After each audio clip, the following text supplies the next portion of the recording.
यात्रा तो एक ही है, वो भी उस परमात्मा की, बाकी तो सब भटकाव है। तो नमस्ते, मैं पवन यादव। इसी के बारे में डिटेल से विस्तार से जानेंगे कि यात्रा एक ही है। हम एक जगह पे पहुंचने के बाद, उस परमात्मा तक पहुंचने के बाद या उसको जानने के बाद में कोई यात्रा शेष नहीं रह जाती। बाकी हम जितनी भी यात्राएं करते हैं, यात्रा क्या है? यात्रा का मतलब भौतिक यात्रा या दिमाग से यात्रा। हम दिमाग से भटकते रहते हैं, हमें वहाँ जाना है, हमें यहाँ जाना है, हमें ये बनना है, हमें ये पाना है, हमें वो पाना है। तो दिमाग यात्रा करता ही रहता है और काफ़ी सालों के बाद दिमाग यात्रा जब करता रहता है और इस शरीर को भी यात्रा वो करवाता रहता है। अब यात्रा हो जाती है कुछ पाने की, कुछ अचीवमेंट की।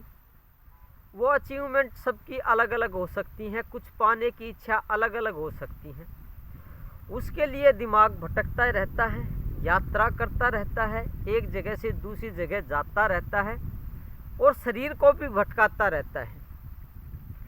लेकिन बाद में हम उसी जगह पे वापस आ जाते हैं। जैसे हम गांव के या फिर धरती के अगर हम चक्कर लगाएंगे, हम जिस जगह से चले हैं अगर हम एक ही दिशा में चलते रहें तो घूमते घूमते हम उसी जगह पे फिर से आ जाएंगे या पहुंच जाएंगे। तो कभी तो हम कैसा जन्म लेते हैं, कभी कैसा जन्म लेते हैं, अलग अलग जन्मों की यात्रा करते हैं। और यात्रा करने के बाद में भी लास्ट में आखिर में मौत हाथ लगती है और हम वहीं पे जहाँ से खाली हाथ चले थे, यात्रा के बाद भी हम खाली ही हाथ रह जाते हैं।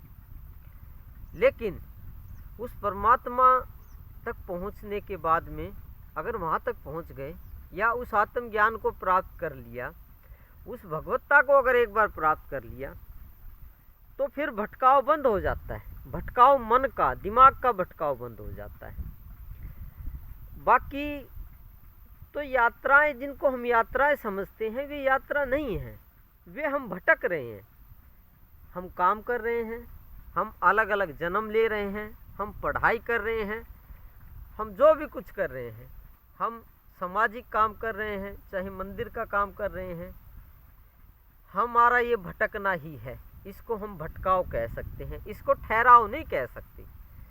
ठहराव तो तभी हो पाता है मन का और दिमाग का और शरीर का, जब उस परमात्मा तक हम पहुंच जाते हैं। उसके पहुंचने के बाद में ठहराव स्थापित होता है, बाकी सब कुछ भटकाव है। तो यात्रा तो एक ही है, जिस यात्रा के पूरा करने के बाद में भटकाव नहीं रह जाता। जो यात्रा पूरी होने के बाद में हम अपने घर पे या कह लो आत्मा तक पहुंच जाते हैं, तो फिर भटकाव का कोई सवाल नहीं होता, फिर मन भटकता नहीं है, फिर चंचलता को प्राप्त नहीं होता है, फिर इच्छाएं खत्म हो जाती हैं। फिर बहुत कुछ करने की इच्छाएं जो हैं, कुछ भी करने की इच्छा हो सकती हैं। सभी जीवों की, प्राणियों की अलग अलग इच्छाएं होती हैं, वो सभी बंद हो जाती हैं। तो यात्रा तो एक ही है, जहाँ पहुँचने के बाद ठहराव हो जाता है, बाकी तो सब भटकाव है। सभी जीव भटक ही रहे हैं, कोई कुछ कर नहीं रहा, कोई यात्रा नहीं कर रहा है, कोई कहीं पहुँच नहीं रहा है। पहुँचने का तो सवाल ही गलत है। इसलिए ये मत सोचो कि आप पहुँच जाओगे। आखिरी में जहाँ से शुरुआत की थी, खाली हाथ जहाँ थे, वही खाली हाथ फिर रह जाएंगे। तो इसलिए ये ना सोचो कि कुछ हमने पा लिया है, हमने जीवन की यात्रा प्राप्त की है और उससे हमें कुछ मिल गया है। तो ठीक है, काफ़ी हो गया आज के लिए। धन्यवाद। कल फिर बात करते हैं किसी शुद्ध विचार पर। Thank you very much.